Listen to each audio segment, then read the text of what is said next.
I was asked to babysit a washing machine. Pardon? I responded incredulously. £200 per hour, Susan repeated. Yeah, I replied. But you said I'd be babysitting a... No, I must have misheard you.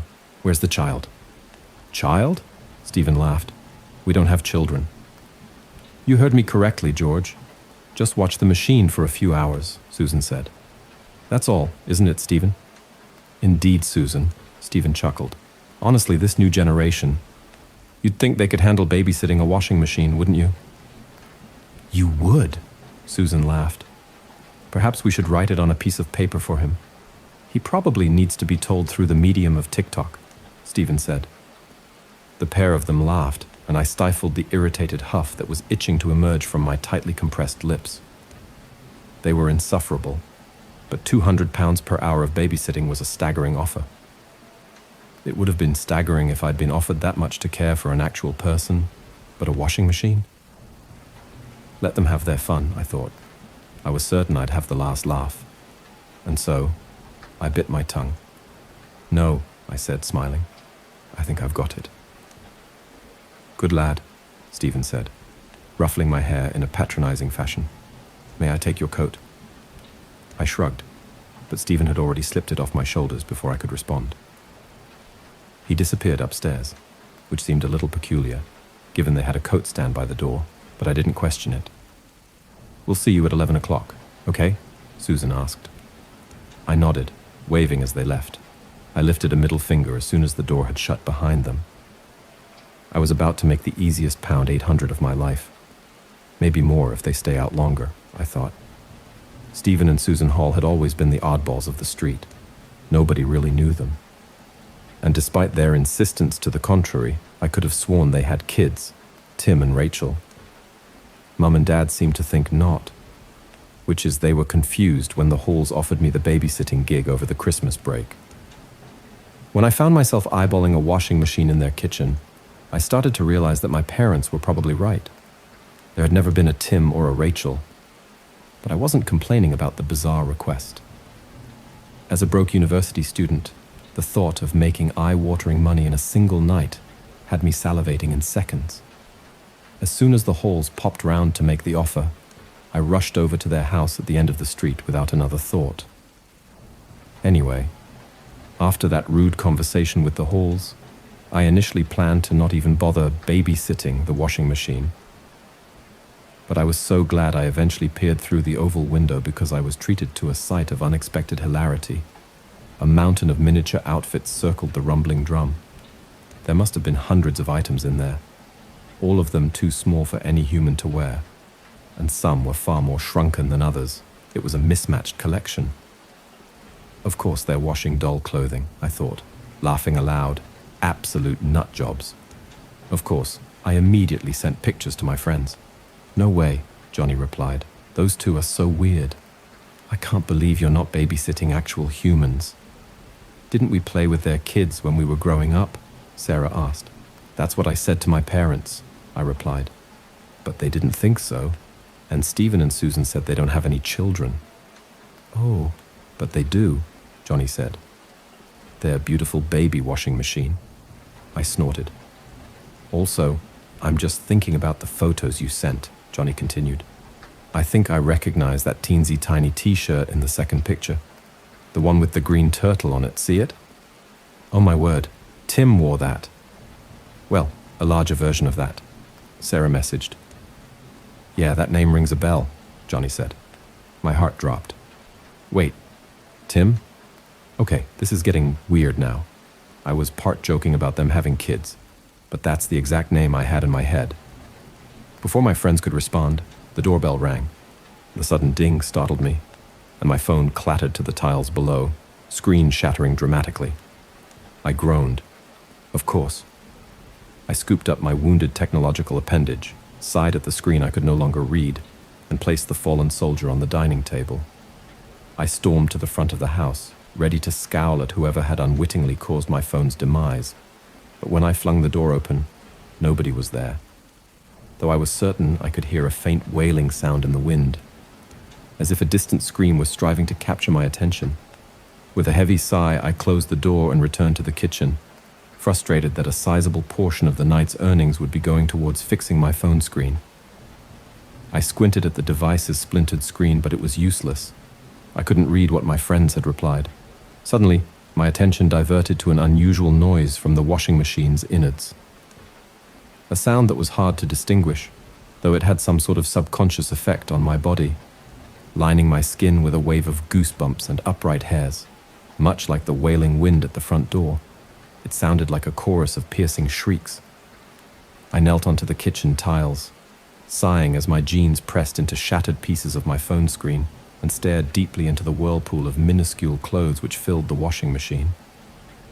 The rumble of the drum, the rustling of a tire, and the whooshes of water mostly drowned out the mysterious noise. But it was there. I hadn't imagined it. A choral pang of despair, and then I saw something which filled me with a terror unlike anything I'd ever experienced. A fleshy creature, half the size of a pinky finger, slithered between two items of clothing. I yelled and immediately fell backwards, unable to pinpoint what I had seen, but entirely certain it was no insect. No animal. I hurriedly smashed every button on the washing machine, desperate to end the cycle. I'm not sure why my instinct wasn't to run. My brain wasn't functioning correctly. I waited a few minutes for the water to drain from the drum, watching the still pile of tiny outfits. My body shook violently, anticipating movement from within the clothing. But there was nothing. No fleshy monstrosity pounced out at me. And then there came the dreaded ding to signify that the door was safe to open. The drenched pile of clothes sat motionlessly, and I spent several minutes summoning the courage to rummage through it. The never-ending piercing sound was louder now. It was a muffled noise coming from the bottom of the clothes pile. I scarcely dared to look. Shrunken garments slipped through my fingers, and it was only upon closer inspection that I came to a horrifying realization. The outfits were stained with blood and some sort of indistinguishable mush. I could feel the vomit rising in my mouth, but it was as I uncovered the final layer of clothes at the bottom of the drum that I finally unloaded the contents of my stomach. A graveyard of flesh lay against the drum. There were hundreds of shrunken bodies, horribly disfigured, bloodied, and mushed.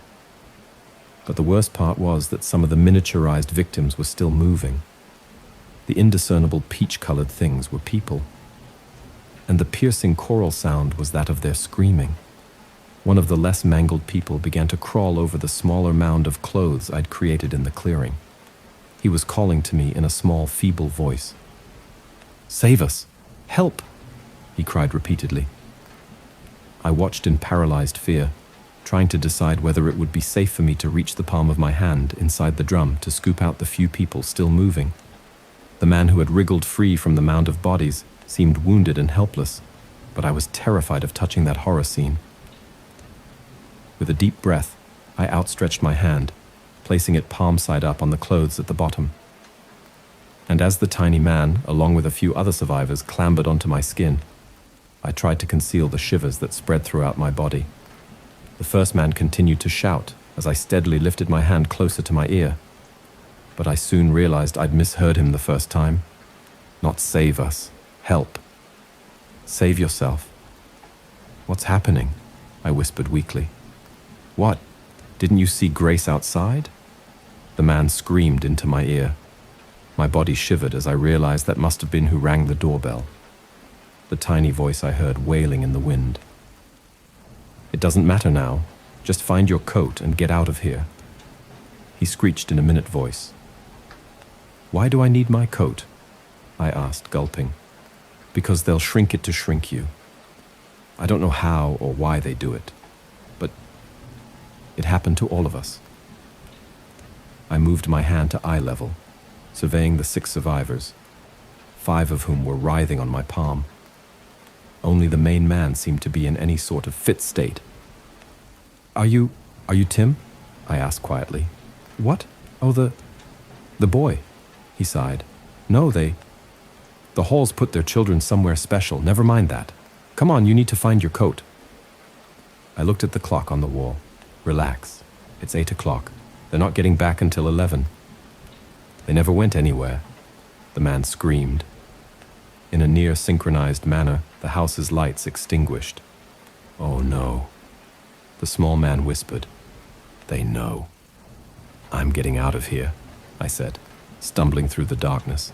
"If you leave, that coat goes in the next cycle, and you become like us," the man warned, "or worse." And I didn't need to question what he meant. I'd seen the pulverized bodies at the bottom of the drum.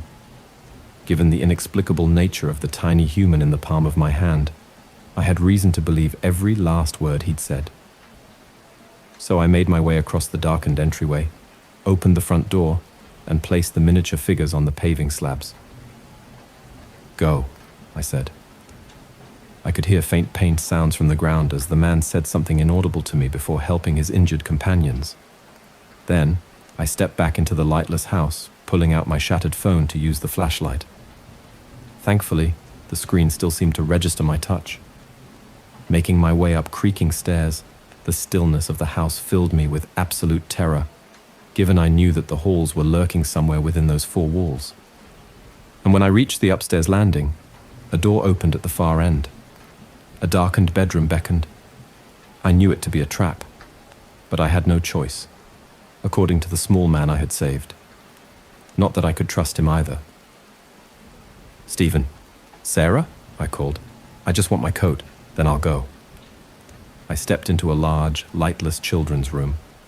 There were 2 single beds and, most horrifyingly, a doll on each. Dolls that looked exactly like the 2 children I was completely certain I'd never imagined at all, Tim and Rachel. But they weren't dolls. And they weren't alive. They seemed to have been shrunken and stuffed. I threw up on the floor, and the light in the house suddenly returned, as Stephen and Susan entered the room through a side door. "People are so weak these days," Stephen's voice growled. "This generation sickens me," Susan sniffled. "But not our children. They were pure," I cried. "Why are you doing this to people?" "Why?" Stephen frowned, frothing at the lips and brandishing my coat in his tight grip. "To save our children, you ignorant fool. Your life will finally mean something. And seeing as you couldn't even wait for the next washing cycle, I guess we should head downstairs and start it now." You're insane. Save them. Your children are dead. Look at what you've done to them," I cried, gesturing at the doll-sized, pale-faced corpses in the beds. Susan shrieked, "Quiet, you foul thing. We didn't kill them. This was the only way to save them." "Save your energy, honey," Stephen said, placing a hand on his wife's shoulder. "It's his turn now, and there's no running for him or his escaped friends. We'll catch them. We always do." Heart-pounding, an idea came to me. An idea so horrific that I didn't want to believe it had stemmed from my own brain. I stepped backwards and slammed the bedroom door closed. Then I turned on my heel and ran to the top of the stairs, ignoring the cackling sounds behind me.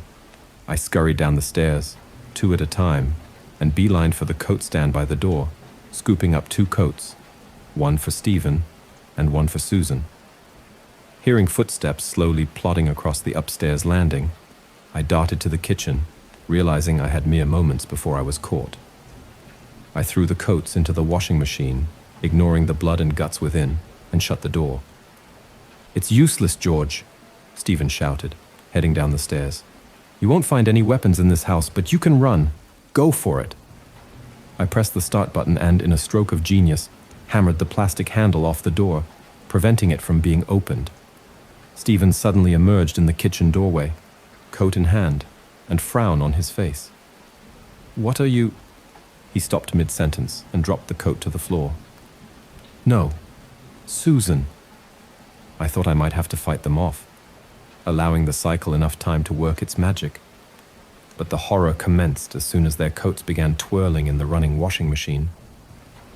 As Stephen spun around in the doorway, his limbs began to crumple inwards, shrinking in a matter of seconds. He screamed in excruciating pain, as did Susan, who was still walking down the stairs. Parts of his skin tore and bled, as had been the case for most of the victims in the machine, and there sounded a series of thuds from the staircase. Stephen, mostly crippled and reduced to half of his size, ran out into the entryway, and I followed him. "No, Susan!" "Susan!" he cried, cradling his shrinking wife who had tumbled to the floorboards and cracked her head open. "What have you done? You monster!" Stephen dropped his wife and turned his attention to me, charging with a furious glint in his eyes. I watched with a mixture of relief and horror as the man lunged forwards, shrinking as he went, and fell at my feet as a shriveled, pinky-sized, lifeless husk, wearing blood and guts on the outside of his corpse. I slumped to the floor of the entryway, eyeing the miniature corpses of the halls, making sure they were truly dead. And then, after an unknown period of time, I hazily walked into the kitchen, poured a bottle of vodka across the dining table, and set it ablaze with a lighter. The fire spread quickly. As I was walking towards the open front door, I noticed Stephen's wallet on a dresser. There was £80 inside. Not quite enough for a new phone screen, and certainly not enough compensation for the horror I endured. But it sufficed. I wasn't willing to spend a moment longer in that house.